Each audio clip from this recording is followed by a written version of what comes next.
Mahabharat episode 65। यह कथा चैत्र रथ पर्व के धृष्टद्युम्न और द्रौपदी जन्म के प्रसंग से है।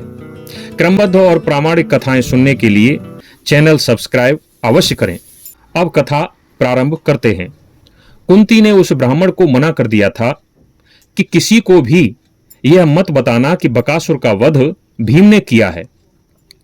ब्राह्मण ने भी यह भेद छुपाए रखा। इसलिए बकासुर के वध के बाद पांडव एक चक्रा नगरी में गुप्त रूप से रहने लगे। एक दिन वहां एक अत्यंत विद्वान तीर्थयात्री ब्राह्मण आया। ब्राह्मण का बड़ा आदर सत्कार हुआ।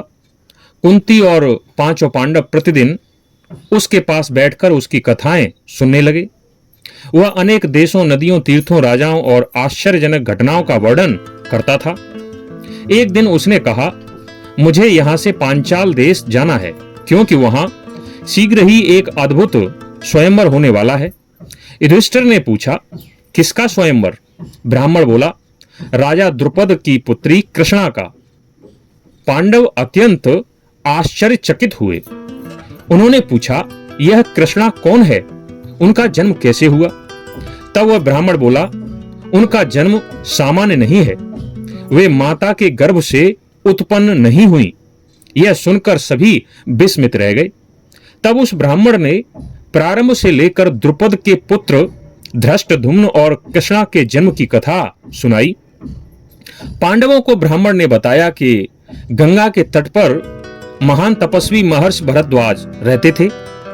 एक दिन उन्होंने अप्सरा घृताची को देखा। क्षण भर के लिए उनके मन में विकार उत्पन्न हुआ। उनके वीर से एक पात्र में तेज स्थापित हुआ। उसी से एक बालक उत्पन्न हुआ। उस बालक का नाम पड़ा द्रोण, क्योंकि उनका जन्म द्रोण अर्थात पात्र से हुआ था। द्रोण अपने पिता के आश्रम में शिक्षा लेने लगे। उसी आश्रम में पांचाल राज प्रसत के पुत्र द्रुपद भी शिक्षा प्राप्त करने आए। द्रोण और द्रुपद में गहरी मित्रता हो गई। द्रुपद ने कहा, मित्र द्रोण, जब मैं राजा बनूंगा तब मेरा आधा राज तुम्हारा होगा। दोनों साथ पढ़े, साथ खेले, साथ बड़े हुए। लेकिन समय बदल गया। द्रोण का विवाह कृपि से हुआ। उनके पुत्र अश्वत्थामा का जन्म हुआ, परंतु द्रोण अत्यंत निर्धन थे। एक दिन बालक अश्वत्थामा ने दूध मांगा। घर में दूध नहीं था। अश्वत्थामा रोने लगा। जब बाहर खेलने जाता तो बच्चे अश्वत्थामा को आटे का घोल पिलाकर उसका उपहास करने लगते। यह दृश्य स्वयं द्रोणाचार्य ने देखा तो वे बहुत दुखी हुए। द्रोण का हृदय टूट गया। एक दिन द्रोणाचार्य भगवान परशुराम के पास पहुंचे। परशुराम ने कहा, मैं अपना समस्त धन दान कर चुका हूं। अब मेरे पास केवल अस्त्र शस्त्र और यह शरीर है। द्रोण ने कहा, मुझे समस्त दिव्य अस्त्रों का ज्ञान प्रदान करें। परशुराम ने उन्हें समस्त अस्त्र विद्या दे दी। अब द्रोणाचार्य का समय अस्त्र शस्त्रों की विद्या का अभ्यास करने में व्यतीत होने लगा। लेकिन धन का संकट अभी भी दूर नहीं हुआ। फिर उन्हें एक दिन अपने बचपन के मित्र द्रुपद का स्मरण हुआ। द्रोण अपनी पत्नी और अपने पुत्र के साथ अपने पुराने मित्र द्रुपद के पास पहुंचे। उन्होंने कहा, मित्र, मैं द्रोण हूं। लेकिन अब द्रुपद राजा बन चुके थे। उन्होंने कहा, कौन मित्र? राजा और निर्धन ब्राह्मण मित्र नहीं हो सकते। मित्रता समान लोगों में होती है। यह सुनकर द्रोण का हृदय घायल हो गया। उनके जीवन की दिशा बदल गई। फिर वे घूमते घामते हस्तिनापुर पहुंचे। भीष्म ने उन्हें राजकुमारों का गुरु बना दिया। कौरव और पांडव उनके शिष्य बने।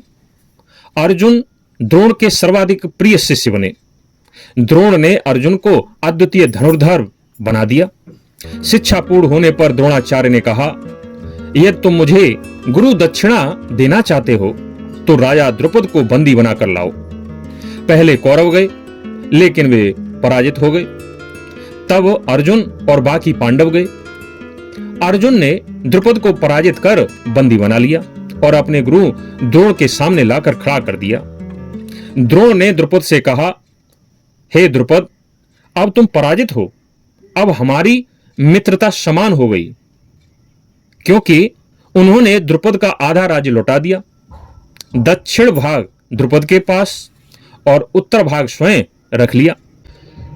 प्रतिशोध की आग में अब तक तो द्रोण जल रहे थे, अब वही प्रतिशोध की आग द्रुपद के हृदय में लग चुकी थी। द्रुपद दिन रात सोचते रहते, ऐसा शक्तिशाली पुत्र मैं कैसे उत्पन्न करूं कि वह द्रोण का वध कर सके। वे अनेक आश्रमों में गए। अंततः उन्हें दो महान ब्राह्मण मिले, याज और उपयाज। उपयाज ने पहले तो मना कर दिया, लेकिन द्रुपद लगातार सेवा करते रहे। 1 वर्ष तक उन्होंने उनकी सेवा की। अंततः याज ऋषि तैयार हुए। उन्होंने एक विशेष पुत्रेष्ठ यज्ञ आरंभ किया। द्रुपद ने कहा, यदि मुझे ऐसा पुत्र प्राप्त हो जो द्रोण का वध करे तो मैं आपको 1 अरब गायें दूंगा। यज्ञ प्रारंभ हुआ। जब हविष्य ग्रहण करने का समय आया तो द्रुपद की रानी ने कहा, मैं अभी स्नान करके नहीं आई हूं, मैं अशुद्ध हूं, कृपया थोड़ी प्रतीक्षा करें। लेकिन याज ऋषि बोले, यह यज्ञ रुक नहीं सकता। याज ने हविष्य अग्नि में डाल दिया। अचानक यज्ञ कुंड से एक दिव्य कुमार प्रकट हुआ। उसका शरीर अग्नि के समान तेजस्वी था। वह कवच कुंडल धारण किए था, हाथ में धनुष था। उसकी गर्जना से आकाश गूंज उठा। तभी आकाशवाणी हुई, यह बालक द्रोणाचार्य का वध करेगा। उसका नाम रखा गया धृष्टद्युम्न। इसके बाद यज्ञाग्नि से एक दिव्य कन्या प्रकट हुई। उसका वर्ण श्याम था। उसकी आंखें कमल के समान थीं, केश घुंघराले थे। अंगों से नील कमल जैसी सुगंध फैल रही थी। वह अलौकिक रूप से सुंदर थी।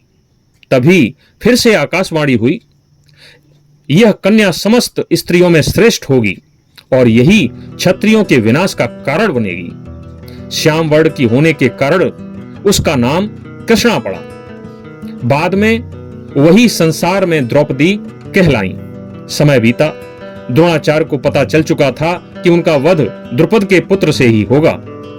उन्होंने समझ लिया कि यह सब भाग्य का विधान है। जब एक दिन धृष्टद्युम्न अस्त्र शस्त्रों की विद्या प्राप्त करने के लिए द्रोणाचार्य के पास पहुंचा तो सब कुछ जानते हुए भी उन्होंने स्वयं धृष्टद्युम्न को अस्त्र विद्या सिखाई।